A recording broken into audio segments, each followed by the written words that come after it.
Tanungin natin kay DICT Secretary Henry Aguda. Secretary, magandang morning. Si Katunying po at saka si Jerry.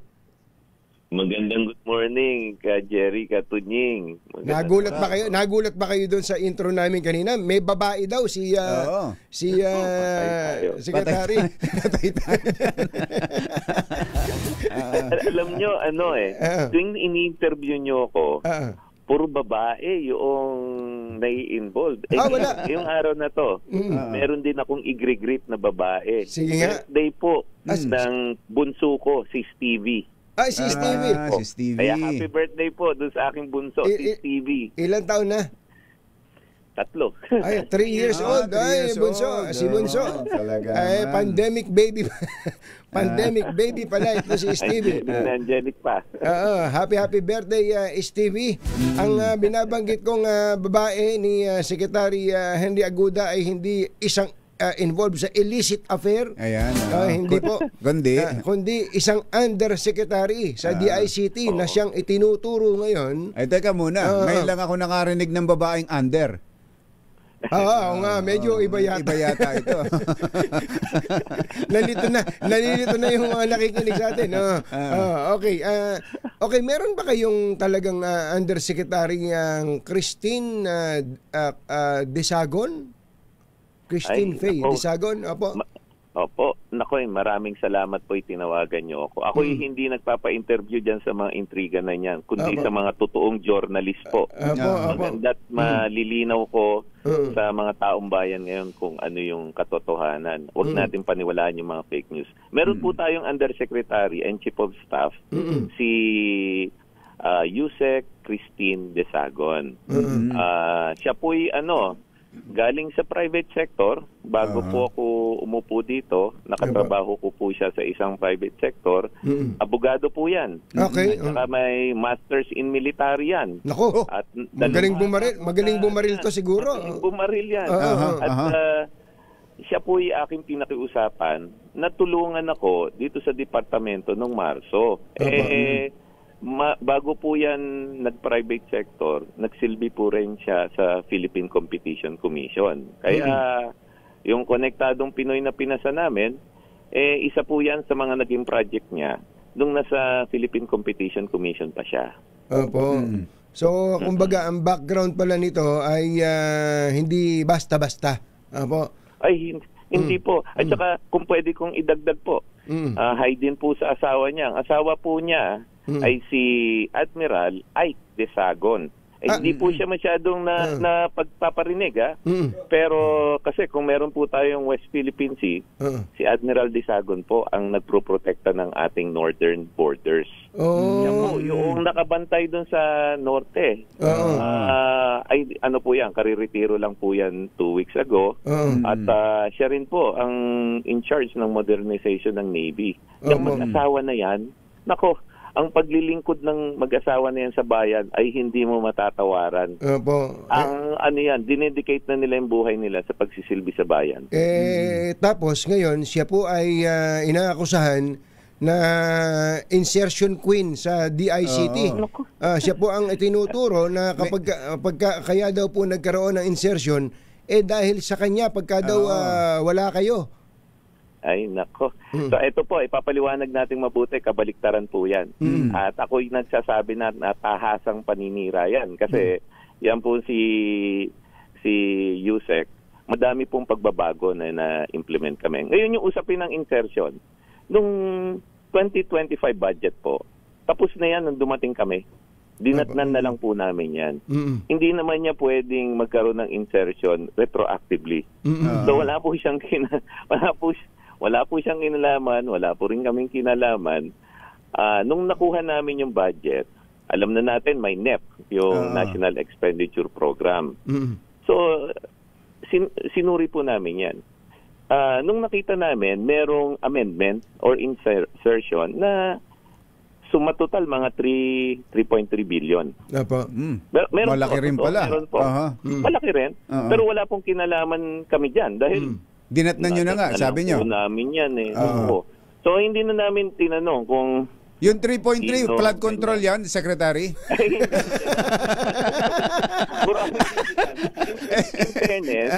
in fairness, nung tinignan namin po yung 3.3, maayos naman yung pagdi-describe ng programa. Pero ito po yung ito naman yung ginawa namin, desisyon. Mababa nga yung utilization ng DICT. Hanggang ngayon nga, nasa 60% pa kami. Uy, matatapos na taon, ha? Matatapos na taon.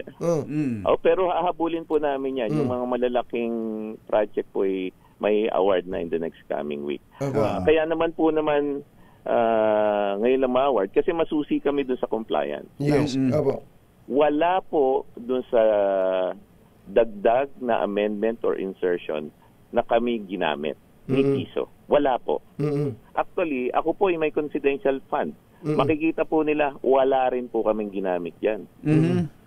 Si Yusek po nagsabi, sabi niya, Sek, advisean kita. Sundin natin yung NEP. Kasi yan ang galing sa palasyo. Yan yung programa ng gobyerno. Sinundan po namin ang NEP. Wala po kami, ulitin ko, as of kaninang umaga, bago tayo nag-usap, check ko rin po sa finance officer namin sa budget. Wala po kaming ginamit na amendment or insertion na tinatawag. Yung po bang insertion na yun, para klaruin natin, ito po ay para sa 2025 budget. Yung current budget na to, hindi yung budget na tinatalakay pa sa Senado, no? Hindi po yun, no? Ay, wala po naman wala pa namang yes, yun po, kinaklaro ko lang po 'yan. Para lang kasi baka yung mga kababayan natin ay nalilito dahil dumating kayo sa DICT first quarter of this year. Ibig sabihin, ang gumugulong ng budget noon ay 2025 budget, budget na tinalakay at inaprubahan the previous year, meaning noong 2024. Is that right, Secretary? Tama po yan. Tama po yun. So, yun yung sinasabi nyong inabutan nyo na. Yung pong 3.3 billion na hindi nyo namang ginamit, sabi nyo, wala kayong ginalaw, para saan po yun? Anong allocation, saan po allocated yun? At sino ba nag-insert nun, sir? Yung sino nag-insert, galing yun sa mga mambabatas. Opo. Yung pinakamalaking chunk po noon, ay paggawa ng data center. Kailangan naman po talaga natin ng data center. Opo. Tapos yung mga ibang component, nagkaroon ng distribution sa mga region. So yung mga region, may mga dagdag din yun. So pag tinignan mo naman, maayos naman yung popondohan, yung project na pinaglaanan. Project. Oo. Kami naman, kaya naman hindi namin ginamit, hindi sa dahil may nakita kaming kalokohan o defekto, kasi sinabi nga namin, i-prioritize mo muna yung NEP. Kasi yung NEP, yan po yung, alam nyo naman, yung NEP is budget natin sa eksekutibo. Yan muna ang execute natin. Kasi gagamit tayo ng dagdag, hindi pa natin natatapos yung talagang na program sa atin. Yes. Mahirap man. Yun ho bang insertion may kinalaman dun sa free public wifi? Ay, wala po. Yung ito po, explain ko po yung free public wifi po, no.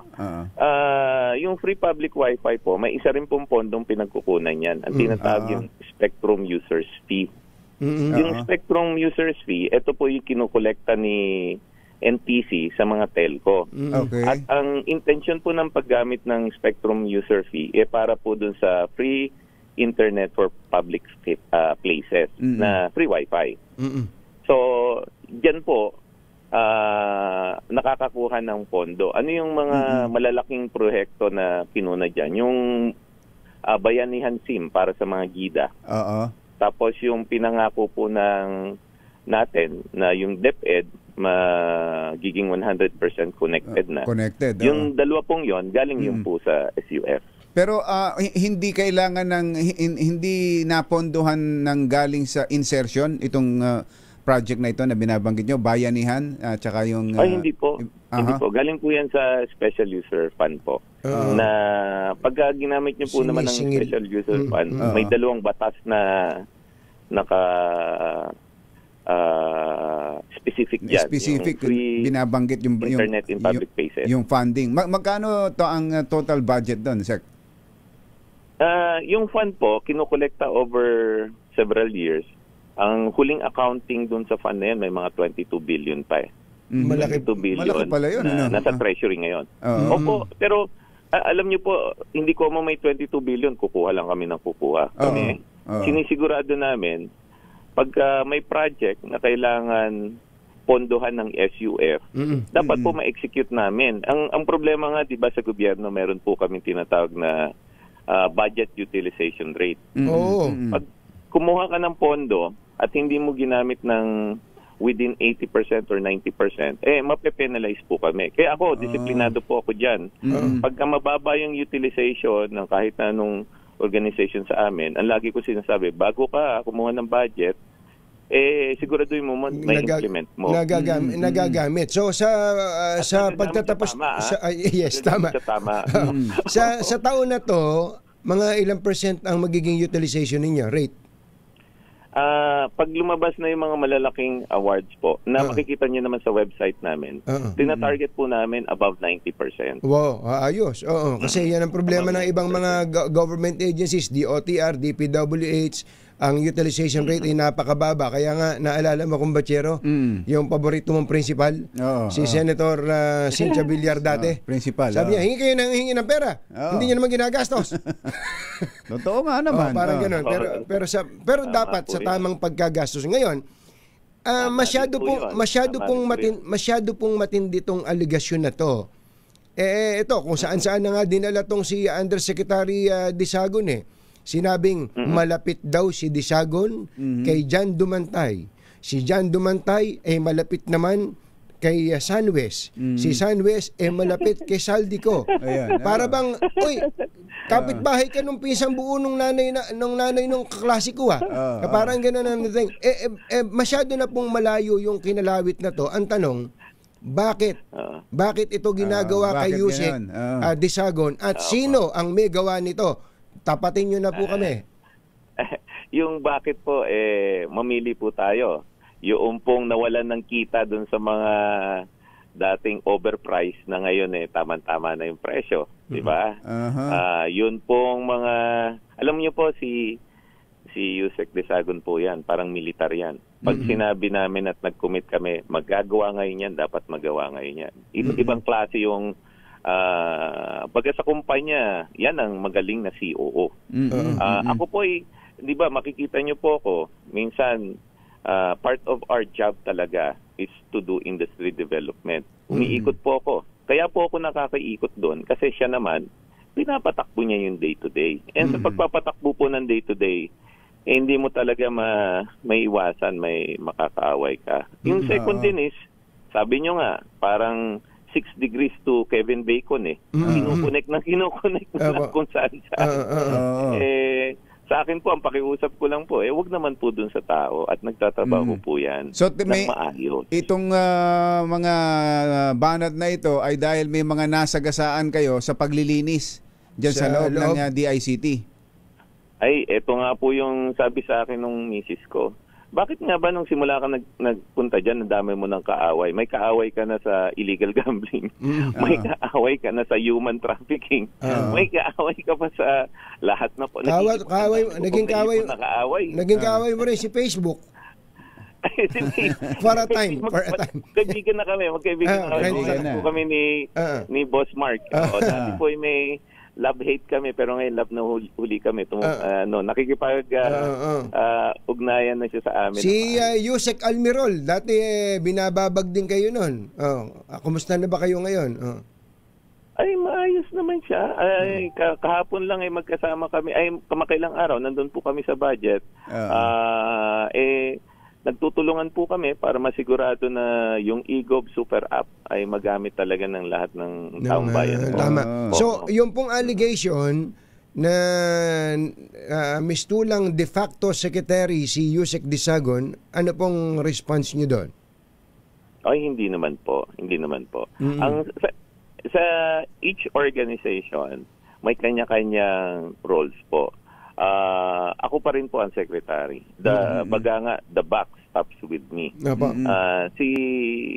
Yusek naman, alam niya, she keeps to her lane. Siya po ang nakatutok sa mga key programs, lalo na pag apektado yung region. Tapos may mga magagaling din po kami mga Yusek na nakatutok sa cyber, nakatutok sa connectivity ng national broadband. May mga ano po yan, specific na function po yan. So ito po kanya-kanyang role. So ito pong issue na to, ang sinasabi nyo, kagagawan lang ba ito ng mga nasa loob or those who are within the organization ng DICT o yung mga kasama nila o kakonektado nila o katransaksyon nila sa labas? Na malalaki kasi mga proyekto mga mamahali na mga proyekto ng DICT Ay, pwede pong nagsama-sama na po sila. Kasi sa totoo, maniwala po kayo, yung nawala sa kanilang negosyo ay napakalaki po. Magkano po? Magkano po?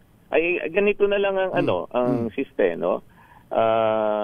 Yung dating monthly expenditure mo sa isang free wifi sa isang lugar, nag-fluctuate ang presyo. Minsan 130,000 to 400,000 per month. Per month. Ay ngayon naibaba namin sa below 25,000 per month. Laki nun Ang laki ng namenos ng gobyerno diyan, at ng taong bayan. Po. Kaya nga kung hindi kayo Kaya marami nagagalit. Marami nagagalit sa inyo. May nagagalit. Alam niyo po, ito na, tatapatin ko na sa inyo. Ako naman ayaw kong makipag-away. Hindi ko po gawain yon.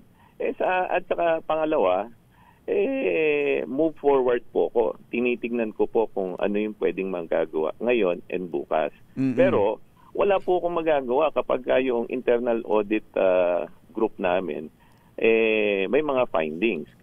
Ako nga, nung pumasok ako, yung head po namin ng internal audit group, first time sila nakausap ng secretary. Ako naman nagulat. First time lang kayo nakausap ng secretary. Nung sinabihan ko sila ba na, alam nyo, gawin nyo yung trabaho nyo. Independent kayo. Hanapin nyo kung saan may problema. And saludo po ako sa kanila. Marami po silang na-i-guide sa akin na mga bagay na dapat ayusin. Yun po. Ganun talaga ganun lang po talaga trabaho natin. You cannot please everybody. Pero in the end, we serve at the pleasure of the President in the service of the Filipino po. Yun yung mandato natin Wala tayong magagawa. Kung hindi ka naman kasi may masasagasaan, ibig sabihin nun, natutulog ka sa trabaho. Kaya nga. At isa sa trabaho ninyo, Secretary, ay mabantayan ng mga Pilipino laban sa mga manloloko. Ayan. Sa cyber cyberspace. Sa cyberspace. Ang mga Pilipino daw paboritong lokohin na ma-scam dito sa Asia. Ito yung report ng Global Anti-Scam Alliance. Parang tayo daw ang ano ba to? Paboritong lokohin dahil merong makukuha sa atin o dahil mas tayo ang madaling lokohin?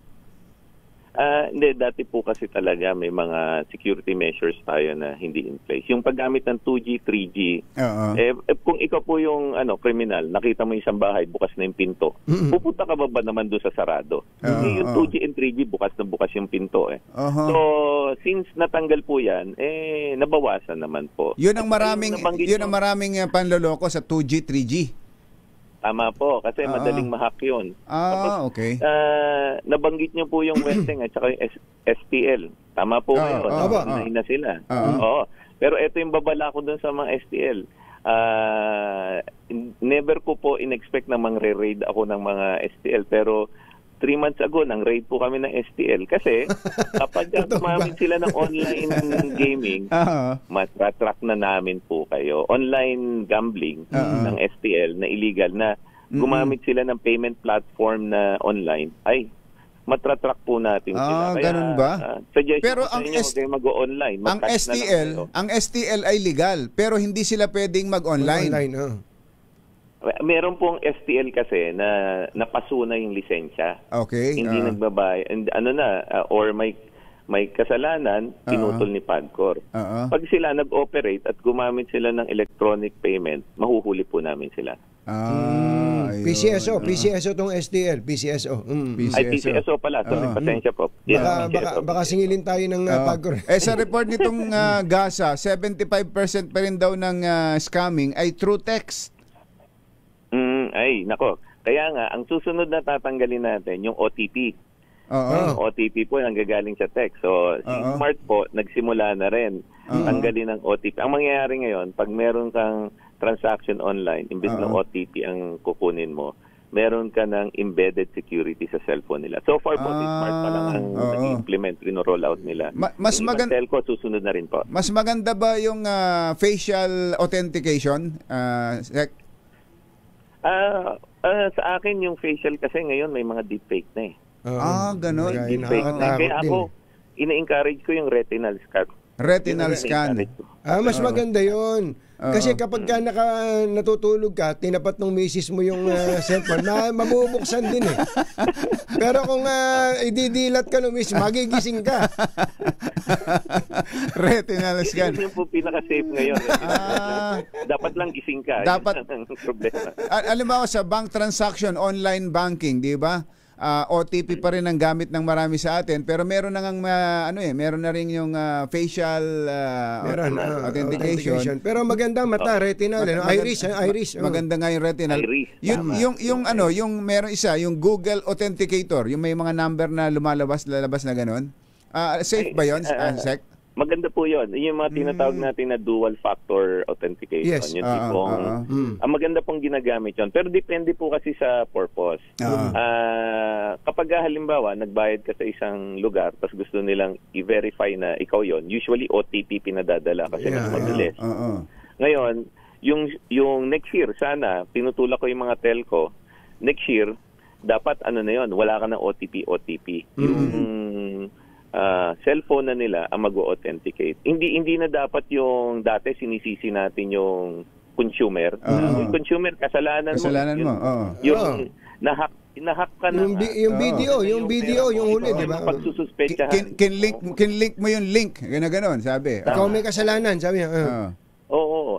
Baguhin natin yung attitude na yun. Pag yung attitude natin, kakabahan yung mga consumer gumamit ng online payment. So, yun na nga eh. Una po, stage 1, tinanggal namin 2G, 3G. Stage 2, tatanggalin natin yung mga OTP para cellphone na ang mag-authenticate. And ito, saludo po ako sa mga telco natin. Yung deadline na binigay sa kanila para tanggalin ng 2G, 3G is up to next year pa. Pero nag-ano sila, sabi ko, wag niya naman pabutin ng deadline. Ito, tinatapos na nila this year. So wala nang 3G ngayon? Ano na ginagamit natin? Yung LTO na? Hindi. FDA. Actually, 4G, 5G na. Meron 4G. Pa rin may makikita 5G, pa rin kayong 2G, 3G. Pero dito, yung dito po, 5G na lahat. 5G ang pinakamataas, malakas. 5G ang pinakamataas po. Si Globe naman, wala nang 3G, may konting 2G. Si Smart, konting 3G, tapos yung 2G sinisimulan na nilang i-phase out. Nadaig pa sila nandito? Oo, dito matindi. Wala kayong masabi. Pakanta-kanta na lang yung mga yun. Teka muna, bago yung kantang Dito Ba? yung nitong nakakaraan, pinag-uusapan namin dito ni Kumbachero na itong ilang bangko, napasok mismo yung kanilang telecom at nagte-text ng pag tiningnan mo, yung text na natanggap mo, legit dahil galing mismo doon sa kanilang numero. Tama. Ano yan? Yan po yung mga tinatawag na IMSI catcher, yung nabanggit ko na dati sa programa. Gaano ka anong radius niyan? Gaano ka layo? Ay siguro, ano lang naman, maiksi lang yung mga 200 meters. Pero 200 meters radius yun. So, pagka na tumabi ka sa kahera, kahera ng mall o kahera ng restaurant, hagip na niya lahat ng mga cellphone na gumagamit ng online banking. Tama. So hindi yun nationwide na nakuha nung hacker yung telecom nung bangko at nagte-text siya using the number of the bank? Highly unlikely po. Although CNPC naman po chinecheck yan masusi eh. Pero unlikely, most probably IMSI catcher po. Kaya nga kasi naobserbahan ko, Sek, parang may lugar eh. May lugar akong nadaanan na nung inaisip ko, nung sumunod na makatanggap ulit ako, doon din eh. Doon din. Nasaan ka? Nasaan ka? Quezon Avenue. Quezon Avenue. Pagkalagpas ano ko oras ito? Pagkalagpas ko ng welcome. Sa may welcome. Oo, sa may welcome. Doon ako nakaka-receive ng text. Di bali, i-imbestigahan na ni Secretary yan. Papacheck namin yan. May device po kami na nagde-detect kung may illegal frequency na nag-operate. Para na kayo talaga mga cyber police sa DICT. Secretary, maraming salamat po sa pagkakataon. Pasensya na, napahaba. Marami kaming mga items na gusto i-discuss. At higit sa lahat, happy birthday kay Stevie! Maraming salamat po. Good morning po. Thank you. Masamang tao lang ang takot.